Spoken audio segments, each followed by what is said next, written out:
যাদের রক্ত দিয়ে আজকে এই দেশ গড়ছে সেই সার্জিদ হাসনাতকে আমরা 100টা ফোন দিলেও তারা আমার ফোন রিসিভ করে না। বিএনপির পরিবার থেকে আমার ছোট ছেলে জিসানের ট্রিটমেন্ট বাবদ যাবতীয় খরচ বহন করে, তারা আমার খোঁজ খবর নেই। উপদেষ্টা এই তত্ত্বাবধায়ক সরকার আজ পর্যন্ত পারে নাই আমাদের খোঁজ নিতে।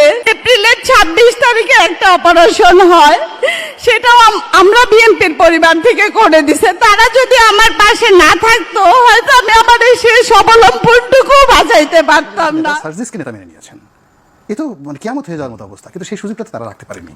সেই সুযোগ আপনি বাংলাদেশে এত বড় বড় মানুষ থাকতে আসিফ মাহমুদ সজীব ভুইয়া তাকে আমরা মন্ত্রী হিসেবে মেনে নিয়েছি, সচিবরা তার কাছে গিয়ে সার বলছে, কেন ইমাজিন এ তো কিয়ামতের লক্ষ্য। এই আসিফ লজিন বলাইছে মেসে থাকছে ভাড়া দিতে পারে নাই, মানুষের জামা কাপড় নিয়ে আসিফ না পেনছে, আর আজকে বাজারে দিয়ে চলে, এর হিসাব বাংলাদেশের জনগণ নেবে। আসিফ ভয় পাইছে, আরো পাইবে, কারণ এই আসিফরা আওয়ামী লীগের যত লোক এরা ক্যান্টনমেন্টে আটকাইছিল, এদের কাছ থেকে হাজার হাজার কোটি কোটি টাকা এই আসিফরা নেছে, নিয়ে তারা দল গঠন করেছে, এর হিসাব এই বাংলার মাটিতে বাংলাদেশের জনগণ নেবে। আসিফ আর হচ্ছে মাহফুজ, এগুলির পকেটে ভাত খাওয়ার মতো পয়সা ছিল না, আজকে তারা ভালো ভালো দামি গাড়িতে ব্র্যান্ডের গাড়িতে চড়ে। কারণটা কি? এটা জাতি জানতে চায়। জাতির একটাই উদ্দেশ্য, অবৈধ কোনো কিছু থাকবে না।